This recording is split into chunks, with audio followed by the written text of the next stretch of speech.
Problem number 25. The following information in respect of Professor Malik Ehsan, senior citizen भी है, working as a full-time teacher in a recognized non-profit educational institution. Recognized non-profit educational institution. तो senior citizen भी है और full time teacher भी है. For the tax year ended on 30th June,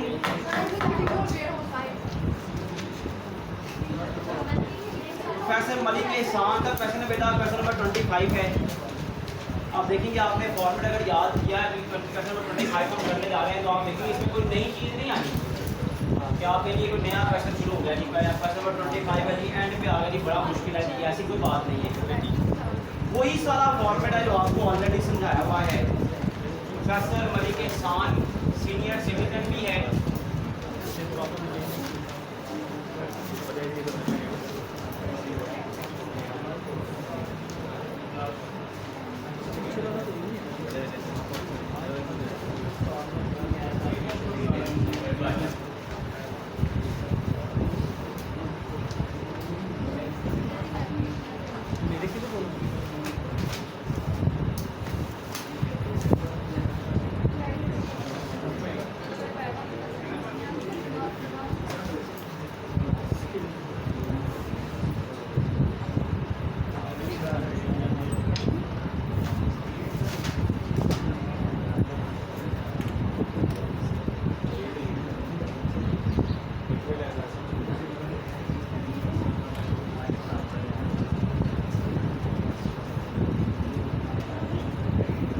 her question में बेटा आपने देखा इसी तरह ही हमने ये 5 लाइंस की हेडिंग देनी है.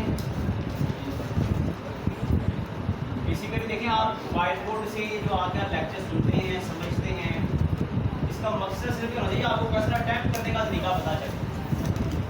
अदरवाइज जितने भी रूल्स हैं ये याद करने से होने हैं, ये व्हाइट बोर्ड पे लेक्चर देखकर नोट करने से नहीं होंगे.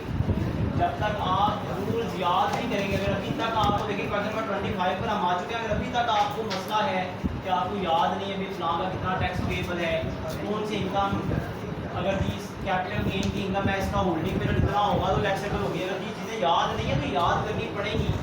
ये व्हाइट बोर्ड से नोट कर करके नहीं होनी याद. कैपिटल गेन से रिलेटेड कुछ एडजस्टमेंट टिपिकल हैं, उनको याद करें क्योंकि ये थ्योरेटिकल क्वेश्चन भी है. आपका कैपिटल गेन का टॉपिक जो है वो थ्योरेटिकल क्वेश्चन भी है. इस तरह इनकम फ्रॉम अदर सोर्सेज का क्वेश्चन भी थ्योरेटिकल है. इनकम फ्रॉम सैलरी में परकुटेट्स आपका थ्योरेटिकल क्वेश्चन है. इनकम फ्रॉम प्रॉपर्टी आपका थ्योरेटिकल क्वेश्चन है. तो याद करने से डबल बेनिफिट है आपका. न्यूमेरिकल तो क्लियर होगा ही, थ्योरेटिकल टॉपिक भी क्लियर हो जाएंगे साथ आपके. तो जितने भी स्टेप्स मैं आपके सामने रिकॉल करता हूँ बार बार रोज. तो ये स्टेप है जी, पहले आपने एक्चुअल टैक्सेबल इनकम निकालनी है, फिर उसमें से teacher senior citizen rebate minus करनी है, फिर टीचर रिबेट माइनस करनी है, फिर फॉरेन टैक्स क्रेडिट देना है, फिर एवरेज रिलीफ माइनस करनी है, फिर ऐड करना है टैक्स ऑन सेल्फ. ये रिलीफ एंड अलाउंसेस का क्वेश्चन है आपका बकायदा theoretical question. Income from salary section 12 सबसे पहले तरतीब से बड़ा चलते हैं. सबसे पहले बिना बेसिक सैलरी है 15 लाख है. बेसिक सैलरी पूरी टैक्सेबल है.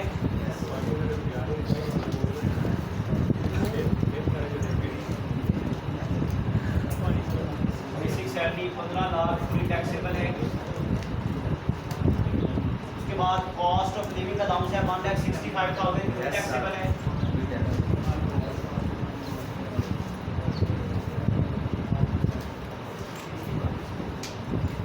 कॉस्ट ऑफ लिविंग अलाउंस 1,65,000 पूरी टैक्सेबल है. उसके बाद entertainment provided to the employ during official meeting. Official meeting है तो फुली एग्जाम है बेटा.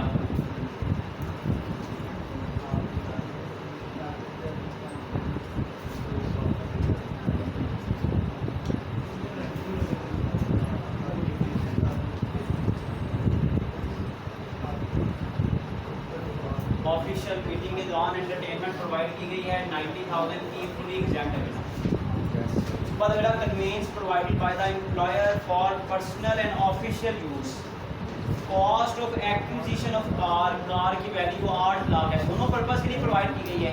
कार की वैल्यू का 5% आपका जो ब्रैकेट में लिखा हुआ ना 10,000 पेड फॉर मेंटेनेंस, इससे कोई कंसर्न नहीं है आपका, चाहे मेंटेनेंस जो मर्जी करवाए, इससे कोई फर्क नहीं पड़ता। Car provided for both purpose,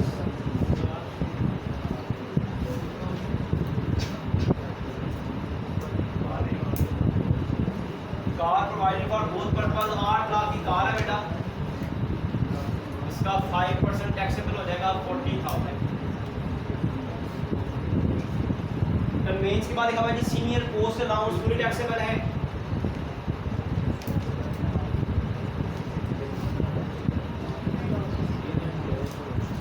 no amount output वाले में देखेंगे फुली टैक्सेबल है 60,000। उसके बाद बेटा लीव पेड असिस्टेंस है 35,000।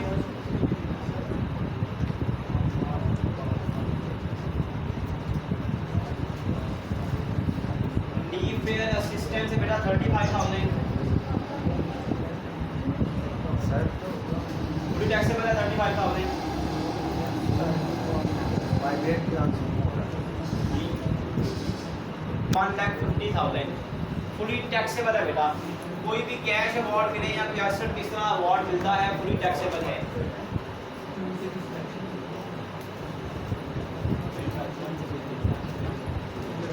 लैपटॉप विनिंग है, ये लैपटॉप आपको कंपनी ने दिया जहां पर आप जॉब कर रहे हैं, ये फुली टैक्सेबल है बेटा 1,50,000। अगर वैसे कोई इनाम किसी का निकले ना बेटा, उस पर 20% टैक्स होता है FTR में जाकर, ये कंपनी की तरफ से 12 इनाम मिला है। उसके बाद देखा हमारी प्रॉपर्टी इनकम, देखिएगा जरा ध्यान से शाबाश।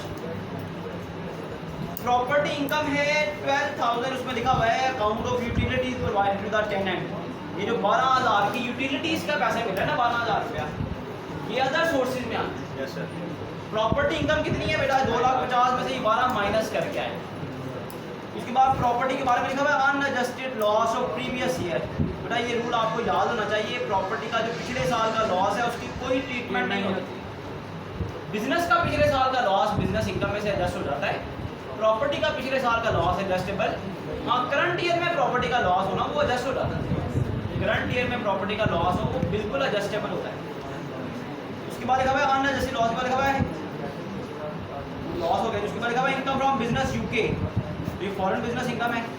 Loss from foreign source business, ये भी रूल याद रखें, फॉरेन सोर्स बिजनेस से लॉस होगा तो उसकी कोई ट्रीटमेंट, पाकिस्तान सोर्स बिजनेस से लॉस होगा तो वो माइनस होगा, लेकिन फॉरेन सोर्स बिजनेस से लॉस होगा तो वो एडजस्टेबल नहीं होता। लेकिन यहाँ पर फॉरेन बिजनेस इनकम भी है और फॉरेन बिजनेस लॉस भी है, अब एडजस्ट होगा, अब एडजस्ट होगा। अब फॉरेन बिजनेस इनकम में से फॉरेन बिजनेस का लॉस एडजस्ट होगा, दोनों फॉरेन बिजनेस अब फॉरेन बिजनेस इनकम में से फॉरेन बिजनेस का लॉस एडजस्ट होगा, माइनस होगा। अगर सिर्फ फॉरेन बिजनेस का लॉस होगा तो वो पाकिस्तानी बिजनेस इनकम में से माइनस नहीं होगा। उसके बाद बेटा royalties receive for literary work, आपने कोई लिटरेरी वर्क किया है, कोई अदबी काम, कोई शेर व शायरी, कोई मैगजीन, कोई रिसाला, कोई ऐसा, अगर आपने कोई ऐसा लिटरेरी वर्क किया है that is your income from other source, तो ये फुली टैक्सेबल है। लेकिन अगर वो लिटरेरी वर्क 2 साल या उससे ज़्यादा देर कंटिन्यू रहकर आपका मुकम्मल होता है, कि 2 साल 2.5 साल की मेहनत के बाद आपने कोई किताब, कोई मैगजीन, कोई रिसाला, कोई शेर व शायरी की किताब शाया की है, अब जो इनकम होगी ना बेटा, क्योंकि ये 2 साल से ज़्यादा अर्सा आपकी मेहनत जारी रही, तो इसका 1/3 हर साल टैक्सेबल होगा और 3 साल टैक्सेबल होगा, सारी अमाउंट एक ही साल। इसके पीछे लॉजिक ये है कि इनकम कमाने के लिए आपने 2-3 साल मेहनत की है, वो जो इनकम मिलेगी वो एक ही साल में टैक्स नहीं लगेगा, उसको भी बाय पार्ट्स टैक्स लगाया जाएगा। तो ये ब्रैकेट में लिखा हुआ है literary work completed after 24 months, ये लिटरेरी वर्क 24 महीने के बाद तक आपने मेहनत करके मुकम्मल किया, तो इसका 1/3 हिस्सा टैक्सेबल हो गया, अब फुल अमाउंट टैक्सेबल नहीं है, तो ये अदर सोर्स है। उसके बाद gain on disposal of private company share holding period less than 12 month है बेटा, लेस देन 12 मंथ होगा तो ये फुली टैक्सेबल है कैपिटल गेन, इसको भी मार्क कर लें। उसके बाद gain on share of public company acquired after 1 जुलाई, 1 जुलाई के बाद है बेटा, तो 100% अमाउंट टैक्सेबल होती है। 15% टैक्स होगा इसका सेपरेट ब्लॉक ऑफ इनकम में। मतलब profit on sale of inherited house holding period more than 4 year, पढ़ा हुआ ना आपने, holding period more than 4 year हो तो फुली एग्जैम्प्ट, कोई अमाउंट टैक्स नहीं है। इसके बाद है unadjustable loss of securities from the previous year. Securities अगर करंट ईयर की हो तो उनमें से करंट ईयर का गेन में से करंट ईयर का लॉस क्या हो जाता है, माइनस हो जाता है। यहाँ पर क्या लिखा हुआ है, loss on sale of securities, तो आपका holding gain on sale of securities है ही नहीं है। Gain on sale of securities जब तक ना हो, loss on sale of security minus नहीं होता। आपने ये वो भी क्वेश्चन इसमें है, set of and carry forward of losses, उसमें लिखा हुआ है कि अगर gain on sale of securities होगा तो लॉस एडजस्ट होना है, अगर गेन नहीं है तो फिर लॉस भी एडजस्ट नहीं होगा। उसके बाद देखिए शाबाश, इन्वेस्टमेंट इन हेल्थ इंश्योरेंस, बेटा इस पर एवरेज रिलीफ मिलनी है।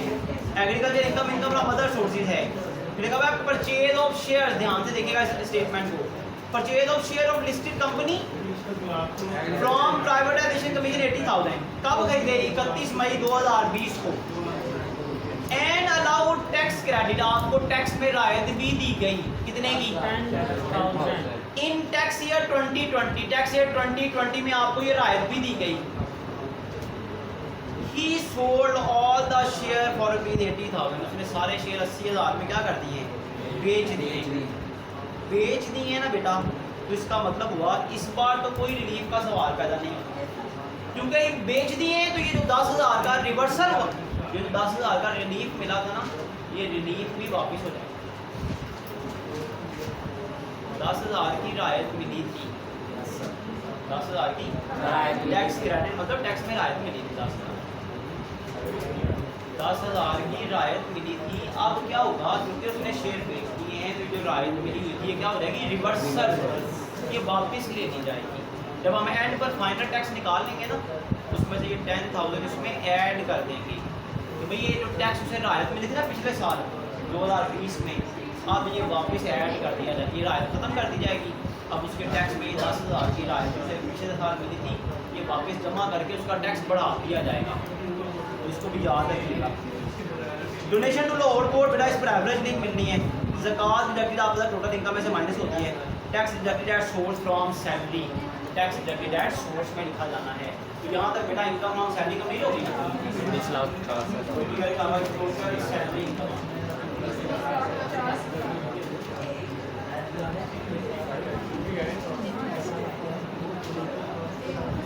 टोटल सैलरी इनकम आ गई 19,50,000। सैलरी इनकम के बाद टैक्स क्या देनी है, income from property,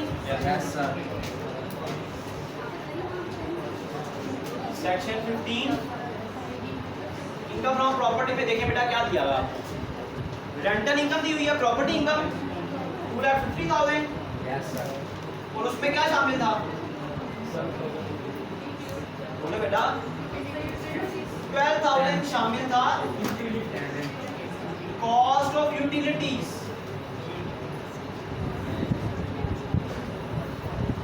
cost of utilities 12,000 शामिल है, उसे माइनस कर दें, रिमेनिंग बचती है 2,38,000, ये अदर सोर्सेज में जाएगा 12,000। और ये जो रेंट चार्जेबल टू टैक्स है बेटा, इसके बारे में क्या लिखते हैं, tax under separate block of income, ये 2,38,000 पर टैक्स लगेगा, किसके मुताबिक, सेपरेट ब्लॉक ऑफ इनकम के मुताबिक। अनएडजस्टेड लॉस मैंने पहले बताया कि जो पिछले साल का लॉस है ना प्रॉपर्टी का, उसकी कोई ट्रीटमेंट नहीं है, उसके अलावा और कोई प्रॉपर्टी इनकम बेटा आपके पास नहीं है। तो नेक्स्ट हेडिंग है इनकम फ्रॉम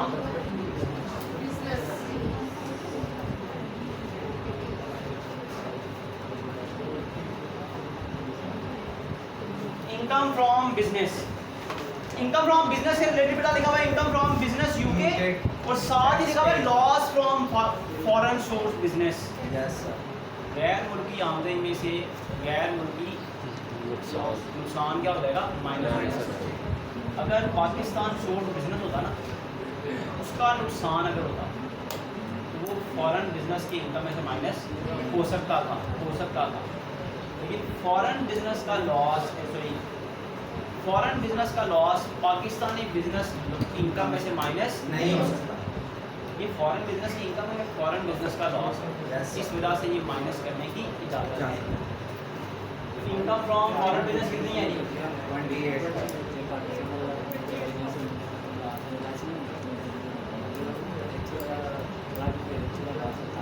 28,000 है। Yes, sir. इसमें से लेस कर देंगे loss from foreign 10,000. Remaining income कितनी आ गई? 80. ये टैक्स अब याद रखें कि मैंने 18,000 पे टैक्स लगाने लगे हैं ना, तो उसे फॉरेन टैक्स क्रेडिट भी देनी है हमें। स्टेप नंबर 5 में हम उसे फॉरेन टैक्स क्रेडिट देंगे। लेकिन यहाँ पर टैक्स पेड दिखा हुआ है जी, शाबाश लिखा हुआ है टैक्स पेड इन यूके 200, तो इसके साथ कंपेयर करेंगे कि पाकिस्तान में कितना टैक्स लगाया गया, तो जो इनमें से कम वाली रकम होगी उसे टैक्स क्रेडिट दे दिया जाएगा। उसके बाद देखिए बेटा शाबाश, royalties receive for related payment by income of other source में आना है। फिर कैपिटल गेन की आइटम है, उसके बाद investment in health insurance agriculture income है, प्राइवेटाइजेशन, यही है बेटा इनकम फ्रॉम बिजनेस यही है। अब नेक्स्ट हेडिंग देखिए कैपिटल गेन्स।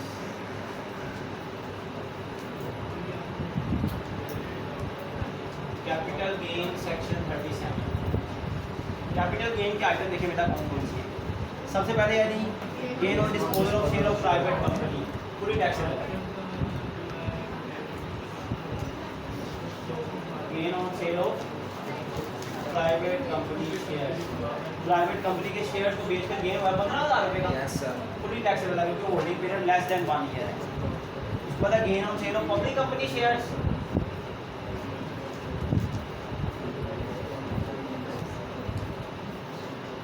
इस पर कितना गेन है बेटा?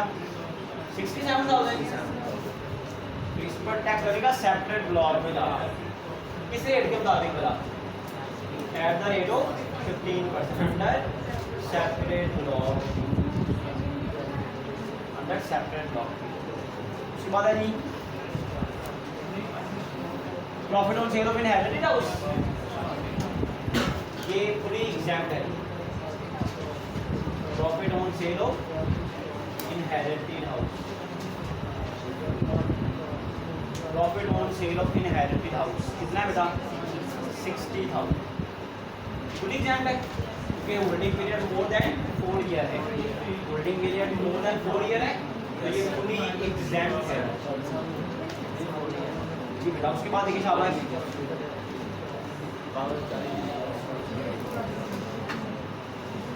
Investment law unadjusted loss of securities की कोई ट्रीटमेंट नहीं है बेटा, तो कैपिटल गेन भी यहाँ तक ही है बेटा।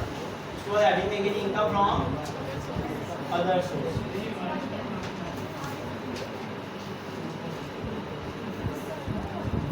Section 39। Income from other sources में देखिए बेटा, royalties receive of related work,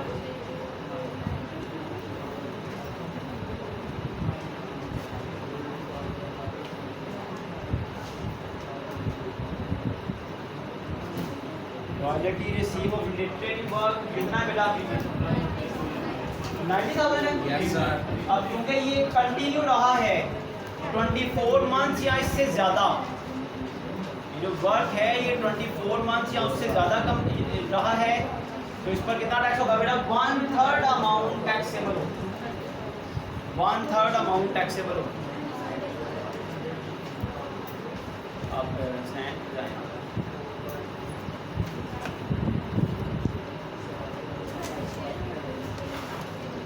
1/3 amount taxable होगी क्योंकि ये लिटरेरी वर्क कंटिन्यू रहा है, ये लिटरेरी वर्क जो कि 24 महीने और से ज़्यादा कंटिन्यू रहा है, दैट्स वाई इस लिटरेरी वर्क पर का 1/3 टैक्सेबल होगा। अगर ये विदिन 24 मंथ या लेस देन 24 मंथ में कंप्लीट हो जाता तो ये पूरी टैक्सेबल होना था, तो ये 30,000 बिना टैक्सेबल हो जाएगा 1/3। उसके बाद देखिए शाबाश, लिटरेरी वर्क के बाद देखिए शाबाश, अदर सोर्सेज की कोई item agriculture income, 75,000. Agriculture income कितनी है? 75,000 Yes, sir. फुली एग्जाम्प्ट है। उसके बाद और कोई अदर सोर्सेज की आइटम नहीं है। यहाँ तक टोटल करें शाबाश, तो आपके पास टोटल इनकम आ जाए 20 लाख 13 लाख 20 लाख 13,000 ये टोटल इनकम बेटा। टोटल इनकम में से 5 चीज़ें माइनस होती है। कौन कौन सी? ज़कात डिडक्टेड है, ज़कात डिडक्टेड है, ज़कात डिडक्टेड है 20,000।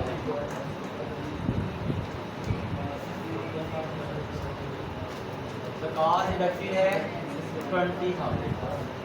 उसके बाद profit on debt mark upon housing finance भी नहीं है, वर्कर वेलफेयर फंड भी नहीं है, डोनेशन अंडर क्लॉज 61 स्केड्यूल 2 भी नहीं है, चिल्ड्रन एजुकेशन फीस भी नहीं है, पांचों नहीं है, पांचों नहीं है। तो टोटल इनकम में से तीनों चीज़ें ज़कात माइनस कर दें तो आपके पास आ जाएगी एक्चुअल टैक्सेबल इनकम।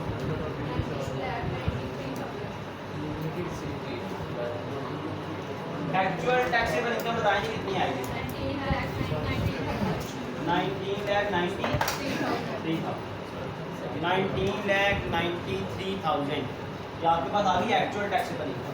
बेटा इस क्वेश्चन में शेयर फ्रॉम यूपी नहीं है ना? शेयर फ्रॉम यूपी नहीं है ना?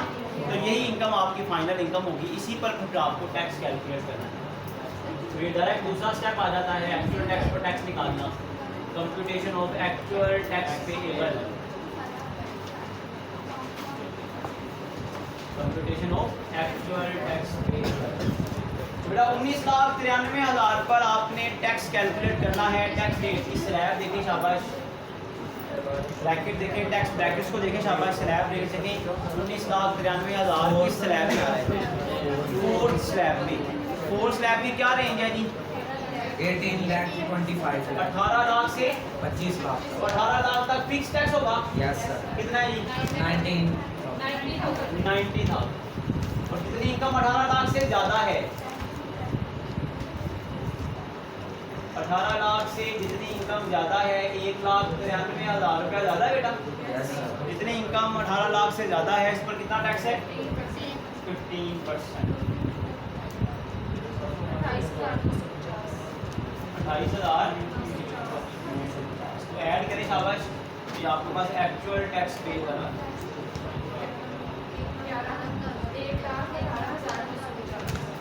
1,18,090 ये एक्चुअल टैक्स पेएबल आपके पास बता। एक्चुअल टैक्स पेएबल में से आप माइनस करते हैं senior citizen rebate.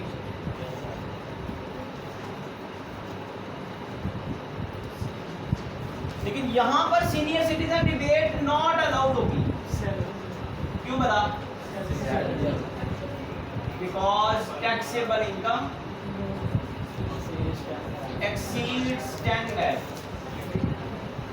Taxable income जब 10 लाख रुपए सालाना से ज्यादा हो तो फिर बेटा सीनियर सिटीजन रिबेट नहीं मिलती, उसके लिए आप अलाउड नहीं होते। एक्चुअल टैक्स पेएबल यही आ जाएगा 1,18,000, क्योंकि आपकी एक्चुअल टैक्स इनकम 20,13,000 है, तो सीनियर सिटीजन रिबेट के लिए आप एलिजिबल नहीं है। सीनियर सिटीजन रिबेट के बाद नेक्स्ट आती है teachers rebate. Teachers rebate eight the rate of 25%। Teachers rebate के बारे में मैंने आपको बताया था, जब टीचर्स रिबेट देनी है तो टैक्स निकालना है सैलरी इनकम का, उस पर 25% रिबेट देनी है, टोटल टैक्स पर 25% नहीं देनी है आप। एज अ टीचर उसकी अर्निंग देखेंगे, वो 19,50,000 है, सैलरी इनकम है 19,50,000। इसका टैक्स निकालें, इस पर 25% रिबेट देनी है। 19,50,000 बताएं किस स्लैब में आ रहा है जी? फोर्थ स्लैब में आ रहा है। Yes, फोर्थ स्लैब की रेंज वही है जी 18 लाख। 18 लाख तक फिक्स टैक्स है 90,000। 18 लाख से जितनी इनकम ज़्यादा है तो 1,50,000 रुपया जाता है। 18 लाख से आपकी इनकम कितनी है? 19,50,000। तो कितनी ज़्यादा हुई? 1,50,000 ज़्यादा हुई। 1,50,000 पर कितने फीसद लेंगे? 15%, 22,500। तो एज अ टीचर उसकी इनकम कितनी है? उसका टैक्स कितना आ गया? 1,12,500। तो सैलरी इनकम के टैक्स पर 25% कंसेशन है, सारे टैक्स पर नहीं, सैलरी इनकम के टैक्स पर। तो सैलरी इनकम का टैक्स निकालना है आपने, बिल्कुल इसके नीचे वर्किंग नहीं, उस टैक्स का 25% लेना बेटा, 1,12,500। इसका 25% कितना आएगा? 28,125। एक्चुअल टैक्स पेएबल में से बेटा आप माइनस कर देंगे जो टैक्स रिबेट फॉर टीचर निकाली आपने, तो ग्रॉस टैक्स पेएबल आ जाएगा 90,825। ये था बेटा फोर्थ स्टेप। फिफ्थ स्टेप है फॉरेन टैक्स क्रेडिट।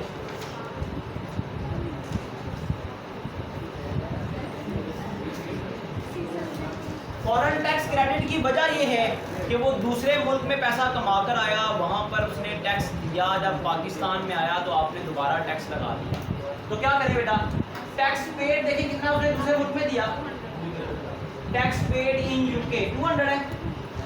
अब कैलकुलेट करें tax charge in Pakistan. Pakistan में उस पर कितना टैक्स लगाया गया, तो उसका रूल मैंने बताया था बेटा आपको, 1 रुपए का टैक्स निकालें। कैसे निकालेंगे? प्रीवियस स्टेप का टैक्स देखें कितना है, वो है 90,825 रुपये। हमने उस पर 90,825 रुपये टैक्स लगाया। कौन सी इनकम पर? एक्चुअल इनकम पर। एक्चुअल इनकम कितनी है बेटा? 19,93,000। हमने उसकी इनकम 19,93,000 पर 90,825 रुपये टैक्स लगाया है। हमने देखना है उसकी जो बिजनेस इनकम थी 18,000 फॉरेन बिजनेस इनकम, उसका टैक्स कितना बनता है बेटा? उसका टैक्स कितना बनता है जी? 18,000। सॉरी, वो इनकम कितनी बनती है? 18,000। तो ये 3,000 से मल्टीप्लाई करें, 820 रुपये हमने पाकिस्तान में टैक्स लगाया उस पर। 18,000 का पाकिस्तानी टैक्स कितना बनता है? 820। हमने 1 रुपये का टैक्स निकाल के 18,000 से मल्टीप्लाई किया, तो ये 820 रुपये पाकिस्तान में उस पर टैक्स लगाया। 200 उसने यूके में दिया, 820 रुपीज़ पाकिस्तान में उस पर टैक्स लगाया गया। तो इन दोनों में से जो कम वाली रकम होगी ना, दैट इज टैक्स क्रेडिट। तो 200 उसे टैक्स में क्रेडिट दे दिया जाएगा। ये ग्रॉस टैक्स पेएबल है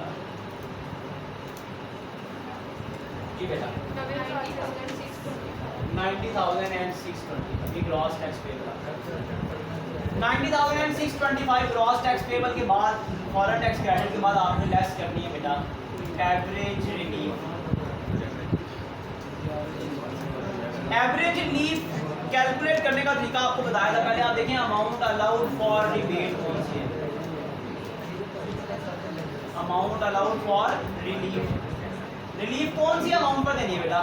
सिर्फ एक ही अमाउंट है मेरा ख्याल है, डोनेशन टू लाहौर बोर्ड। नहीं, एक और भी है, हेल्थ इंश्योरेंस भी है। ये लाहौर बोर्ड को कितनी डोनेशन दी है जी?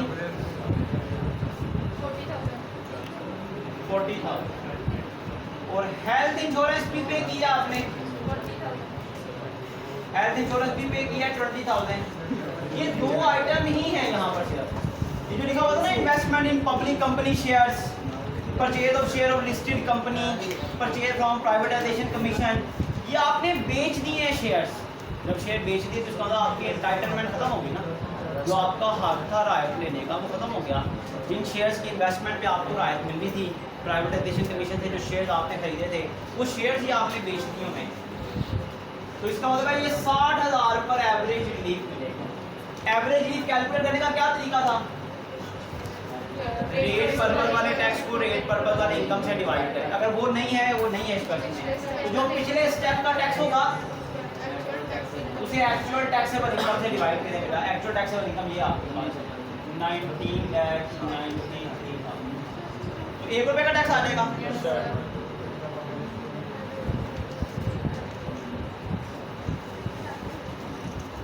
19,93,000 उसकी एक्चुअल इनकम है, डिवाइड करेंगे तो 1 रुपये का टैक्स आ जाएगा बेटा। अब मल्टीप्लाई करते हैं जिस पर रिलीफ देनी है, तो 60,000 पर रिबेट देनी है, रिलीफ देनी है। माइनस करते शाबाश।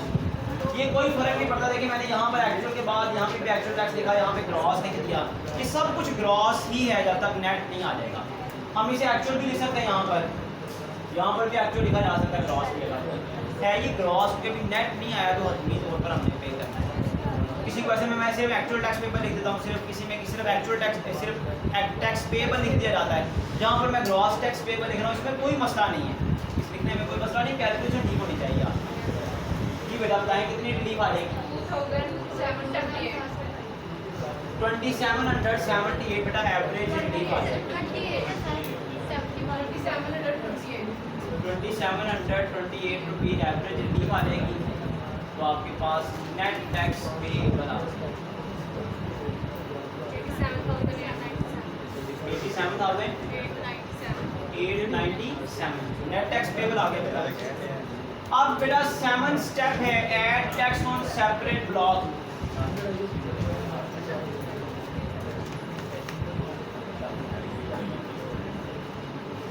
तीन तरह की इनकम पर टैक्स आपने सेपरेट ब्लॉक में लगाना था। तीन तरह की इनकम पर टैक्स सेपरेट ब्लॉक में लगाना था। Number 1 tax on property income,